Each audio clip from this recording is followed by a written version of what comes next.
Movie हेर्दाखेरि जब hero एकदम दुःखमा हुन्छ, हिरो रुन्छ, त्यति बेला चाहिँ हामी के गर्छौं? हामी पनि रुन्छौं नि त। हाम्रो आँखाबाट पनि आँसु आउँछ नि त। किन भन्दाखेरि हामीले फिल गर्छौं, हामीले महसुस गर्छौं कि त्यो हिरोको ठाउँमा चाहिँ म हुँ र मलाई यस्तो दुःख परिरहेको छ, मलाई यस्तो समस्या परिरहेको छ। अनि हाम्रो भित्र हृदयबाट त्यो महसुस भएको कारणले गर्दाखेरि, हामीले फिल गरेको कारणले गर्दाखेरि हामी रुन पुग्छौं। आजको टेक कुरामा यहाँहरूलाई हार्दिक हार्दिक स्वागत छ। साथीहरू, आजको यो भिडियो चाहिँ एकदमै इम्पोर्टेन्ट रहनेछ युट्युबरहरूको लागि। यदि तपाईं युट्युबर हुनुहुन्छ भने यो भिडियोलाई अन्तसम्म हेर्नुहोला। यदि तपाईं युट्युबर हुनुहुन्न भने, युट्युबमा काम गर्न चाहनुहुन्न भने तपाईले यो भिडियोलाई नहेर्दा पनि हुन्छ।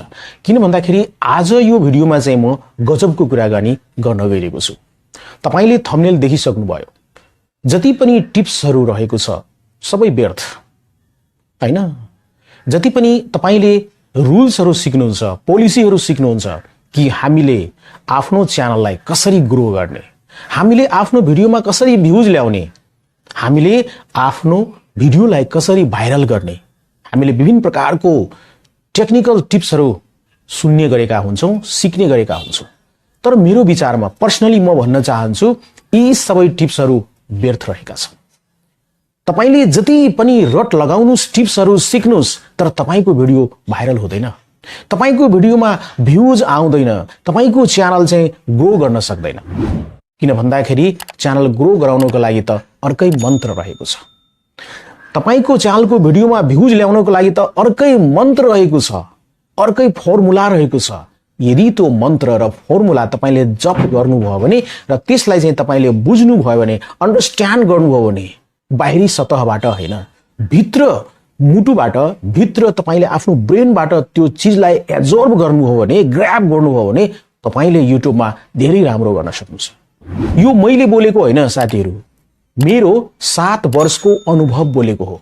किन भन्दाखेरि युट्युबका टिप्स एन्ड ट्रिक्सको कुरा त म पनि गर्दै आएको छु हैन। म पनि आफ्नो भिडियोमा एप्लाई गरिरहेको छु, म पनि आफ्नो च्यानलमा एप्लाई गरेको छु मैले पनि। तर भिडियोमा भ्युज आउँदैन, च्यानल ग्रो हुँदैन, कमी कमजोरी छ। तर सबभन्दा मूल मन्त्र के हो भन्दाखेरि यो कुरा मैले आज महसुस गरेको छु र अब आफ्नो च्यानलमा एप्लाई पनि गर्छु म साथीहरू। सो म भन्न चाहन्छु आजको मूल मन्त्र के रहेको छ। यी सम्पूर्ण कुरा जान्नको लागि भिडियोलाई अन्तसम्म हेर्नुस्। तपाईहरुले अधुरो भिडियो हेर्नुहुन्छ, 1 मिनेट 2 मिनेट भिडियो हेर्नुहुन्छ र भिडियोको मूल मन्त्र, भिडियोको जुन एउटा पर्पस रहेको छ, भिडियोले के खोजेको छ त, भिडियोले के टार्गेट गरेको छ त, यो सम्पूर्ण कुरा तपाईले बुझ्न सक्नुहुन्न र तपाईको लागि चाहिँ यो भिडियो फलदायी हुँदैन। त्यसकारणले गर्दाखेरि म अनुरोध गर्न चाहन्छु बीचमा भिडियोलाई स्किप नगर्नुस्। धेरै लामो भिडियो पनि होइन, 4-5 मिनेटको भिडियो छ, पुरै हेर्नुस्। आज तपाईले युट्युबमा कसरी ग्रो गर्न सक्नु छ, तपाईको भिडियोमा लाखौं लाखको भ्युज कसरी आउँछ, तपाईको भिडियो भाइरल कसरी हुन्छ, त्यो मूल मन्त्र तपाईले पाउन सक्नुहुन्छ। त्यो आइडिया, त्यो कन्सेप्ट, त्यो तपाईले पाउन सक्नुहुन्छ, निचोड पाउन सक्नुहुन्छ साथीहरु। जति पनि टिप्सहरू रहेको छ, भ्युज यसरी बढाउनुस्, च्यानलमा यसरी सब्स्क्राइब बढाउनुस्, च्यानलमा यसरी भिडियोलाई भाइरल गर्नुस्, सबै व्यर्थ, कुनै कामको छैन। त्यो मैले अनुभव गरेको छु। अनि त्यो कुराहरू होइन भने जस्तै युट्युबको हामीले टाइटल लेख्नु पर्ने हुन्छ भिडियो अपलोड गर्दाखेरि, युट्युबको हामीले ट्याग लेख्नु पर्ने हुन्छ, थम्बनेल बनाउनु पर्ने हुन्छ, डेस्क्रिप्सन लेख्नु पर्ने हुन्छ, कुनै काम छैन। सबै यो एउटा कुरा हो, देखावटी हो जस्तो लाग्छ। काम त गर्छ पक्कै पनि, तर हामीले त्यसबाट पनि च्यानललाई ग्रो गराउन सक्दैनौं, आफ्नो भिडियोलाई भाइरल गराउन सक्दैनौं, भिडियोमा धेरै भ्युज ल्याउन सक्दैनौं। त के हो त कुरा? जुन कुरा अहिले म यहाँहरु माझ चाहिँ बताउन गएको छु, ध्यानले सुन्नु होला है।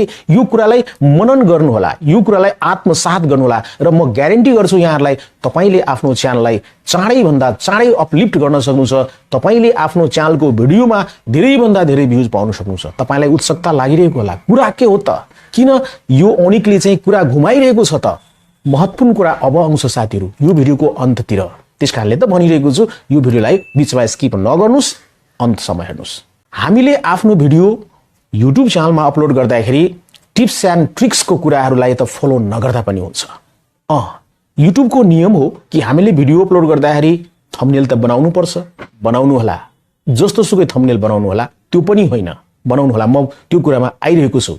टपिक चाहिँ पक्कै पनि छान्नु होला, त्यसपछि डेस्क्रिप्सनमा पक्कै पनि तपाईले भिडियोको बारेमा लेख्नु होला र ट्याग्स पनि सर्चेबल ट्याग्स चाहिँ राख्नु होला पक्कै पनि। तर जब तपाई आफ्नो भिडियोमा कन्टेन्ट लिनुहुन्छ नि, तपाईले आफ्नो भिडियोमा जुन सन्देश रहेको छ त्यो सन्देश तपाईले भ्युअरलाई दिन चाहनुहुन्छ भने त्यो कन्टेन्ट, त्यो टपिक हैन जुन तपाईले भिडियोमा बोल्नुहुन्छ, जुन कुरा दिन चाहनुहुन्छ, जुन भिडियोको मेन उद्देश्य रहेको छ, मेन थीम रहेको छ, त्यो हो दैट इज कॉल्ड फिलिङ्स। तपाईले आफ्नो भिडियोमा बोल्दाखेरि जुन हेर्ने भ्युअर रहेको छ उनीहरुको फिलिङ्स चाहिँ जगाउनु पर्छ क्या। उनीहरुको फिलिङ्स भनेको बुझ्नुभयो भने मुटुको फिलिङ्स त्यो चाहिँ जगाउनु पर्छ। यदि भ्युअरको मुटुको फिलिङ्स चाहिँ जाग्यो भने र मनको तार चाहिँ कनेक्ट भयो भने पक्कै पनि तपाईले राम्रो थम्बनेल पनि बनाउनु पर्दैन हैन, तपाईले राम्रो ट्याग पनि लेख्नु पर्दैन, राम्रो डिस्क्रिप्सन पनि लेख्नु पर्दैन, राम्रो टपिक पनि छान्नु पर्दैन र विभिन्न टिप्स एन्ड ट्रिक्सका कुराहरू जुन सिक्नु भएको छ युट्युब च्यानलहरुमा त्यो पनि अपनाउनु पर्दैन। केवल तपाईले आफ्नो श्रोतालाई, केवल तपाईले आफ्नो भ्युअरलाई चाहिँ, सब्स्क्राइबरलाई चाहिँ फिलिङ्स जगाउनुस् यार, भित्र मुटुबाट फिलिङ्स। त्यस्तो प्रकारको कुरा तपाईले त्यहाँ पस्किनु पर्यो नि, त्यस्तो प्रकारको कुरा तपाईले त्यहाँ राख्नु पर्यो नि आफ्नो भिडियोमा, आफ्नो प्रेजेन्टेसनमा। That is called feeling. तपाईको भिडियोमा फिलिङ्स छ भने भाइरल हुन्छ। तपाईको भिडियोमा स्याटिस्फ्याक्सन छ भने भ्युअरले के चाहेको छ त ठ्याक्कै त्यो कुरा तपाईले दिन सक्नु पर्यो। तपाईको भिडियोबाट फिलिङ्स जगाउन सकियो भने भ्युअरहरुको लागि, तपाईको भिडियोले स्याटिस्फ्याक्सन दिन खोज्यो भने, तपाईको भिडियोले नीड के रहेको छ त, आवश्यकता के रहेको छ त, तपाईको भिडियोले भ्युअरको प्रब्लम यदि सोल्भ गरिरहेको छ भने, समस्या के छ त भ्युअरको, र समस्याको ठ्याक्कै सोलुसन तपाईले भन्नुभयो भने त्यो भिडियो फिलिङ गर्छ। भ्युअरको फिलिङ्स उत्पन्न भएर आउँछ र फिलिङ्स उत्पन्न भयो भने भिडियोलाई तपाईले भन्नु पनि पर्दैन, अन्तसम्म हेर्नुस्, भ्युअरले आफै हेर्नुहुन्छ। जस्तै म तपाईलाई उदाहरण दिन चाहन्छु, तपाईले सिरियलको भिडियो हेर्नुहुन्छ नि, सिरियलको भिडियोमा के हुन्छ, तपाईले सिरियललाई छोड्नुहुन्न, बीचमा अन्तसम्म हेर्नुहुन्छ, पुरैदेखि अन्तसम्म हेर्नुहुन्छ। किन भन्दाखेरि त्यहाँ फिलिङ्स छ, तपाईले महसुस गर्नुहुन्छ, केही कुरा पीडा महसुस गर्नुहुन्छ, चोट महसुस गर्नुहुन्छ, हाँसो महसुस गर्नुहुन्छ, आनन्द महसुस गर्नुहुन्छ। त्यो कुरा तपाईले आफ्नो भ्युअरलाई महसुस गराउनु पर्छ आफ्नो भिडियोको मार्फतबाट। म एउटा कुरा भन्न चाहन्छु साथीहरु, हामी सिनेमा जान्थ्यौं नि पहिले हैन, सिनेमा हल जान्छौं अहिले पनि र त्यहाँ चाहिँ फिल्म हेर्छौं हैन, मुभी हेर्छौं।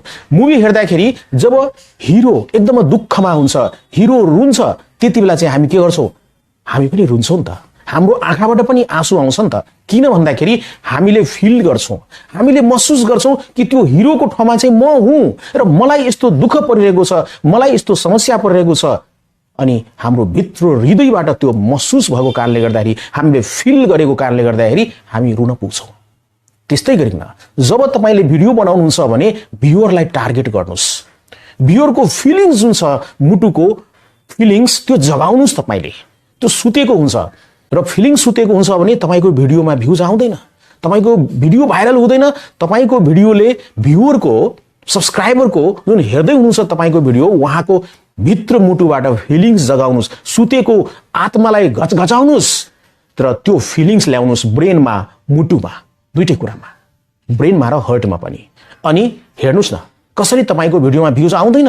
सबभन्दा ठूलो मूल मन्त्र यही हो साथीहरु, तपाईले जति पनि टिप्स एन्ड ट्रिक्सहरुको बारेमा कुराकानी सिक्नुस्, तपाईले जति पनि ट्याग्स लेख्नुस्, जति पनि डिस्क्रिप्सन लेख्नुस्, जति पनि तपाईले टपिक छान्नुस्, तर भिडियो कन्टेन्ट भित्र तपाईले भ्युअरहरुको फिलिङ्स जगाउन सक्नु भएन भने त्यस्तो भिडियोको काम छैन। 7 वर्षको भित्रमा आज यो कुरा मैले भनेको छु र कुनै पनि युट्युबरले तपाईले भन्दैन यो कुरा, तर मैले आज तपाईहरुलाई भनिरहेको छु। यो 7 वर्षको मेरो अनुभव हो, मैले यो फिल गरेको छु कि तपाईको भिडियोमा फिलिङ्स हुनुपर्छ, तपाईको भिडियोमा स्याटिस्फ्याक्सन हुनुपर्छ, तपाईको भिडियोमा कसैको निडी छ भने त्यो निडीलाई आवश्यक पर्ने चीज हुनुपर्छ, कसैको समस्या छ भने त्यो समस्यालाई समाधान गर्ने प्रकारको त्यहाँ चाहिँ कुरा हुनुपर्छ, जसबाट भ्युअरहरुले फिलिङ्स गरेर त्यो भिडियोलाई अन्तसम्म हेर्नुहुन्छ र तपाईको भिडियोलाई मन पराउनुहुन्छ। यो मेरो ग्यारेन्टी रहेको छ साथीहरु।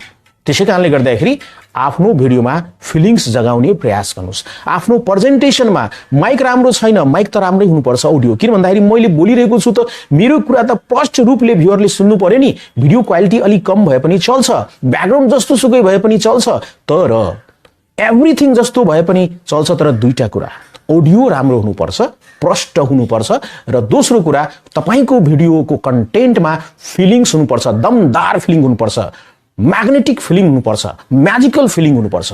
र हेर्नुस् तपाईको भ्युअरहरू कसरी तपाईको बोलाइमा प्रभावित हुनुहुन्न, तपाईको भिडियोमा प्रभावित हुनुहुन्न। त्यसकारणले गर्दाखेरि यो कुरालाई हामीले पनि फिलिङ गर्नुपर्ने हुन्छ। फिलिङ गरेर भिडियो बनाउनुस्, युट्युबमा आउनुस् र तपाईले भ्युज हजारौं लाखौं करोडौं पाउनुस् र पैसा पनि कमाउनुस्। यो भिडियो यहाँलाई कस्तो लाग्यो साथीहरु? आफ्नो विचार कमेन्टमा लेख्नुस्। Am I right? के म गल्ती छु? के म ठीक कुरा भनिरहेको छु? यहाँहरूले पनि फिलिङ गर्नुस् र कमेन्टमा लेख्नुस् र यो भिडियोलाई लाइक चाहिँ गर्नुस्। तपाईहरुले लाइक गर्नुहुन साथीहरु, भिडियोलाई लाइक गर्नुस् र कमेन्ट, दुईटा कुरा अनिवार्य रहेको छ। तपाईको 1 रुपैयाँ पनि खर्च हुँदैन। र यो च्यानललाई अहिलेसम्म पनि सब्स्क्राइब गर्नु भएको छैन भने सब्स्क्राइब गरेर हामीलाई सपोर्ट गर्नुस्। किन भन्दाखेरि तपाईको सपोर्टले कसैको जीवन चाहिँ माथि जान सक्छ भने, कसैको जीवनमा बदलाव ल्याउन सक्छ भने, कसैको जीवन चम्किलो हुन जान्छ भने ठोक्नुस् न एक लाइक, एउटा कमेन्ट लेखिदिनुस् न यो कोमल हातहरुले, केही पनि हुँदैन। त्यसकारणले लाइक गर्नुस्, सब्स्क्राइब गर्नुस्, शेयर गर्नुस् र कमेन्ट चाहिँ अवश्य नै लेख्नुहोला। यहाँहरूलाई बेस्ट अफ लक भन्दै साथीहरु र यो च्यानललाई अवश्य नै सब्स्क्राइब गर्नुहोला भन्दै यहाँहरूको समय एकदमै शुभ होस् है। र यति भन्दै म आजको यो भिडियोबाट बिदा लिन चाहन्छु। Take care, good by, Jay Nepal.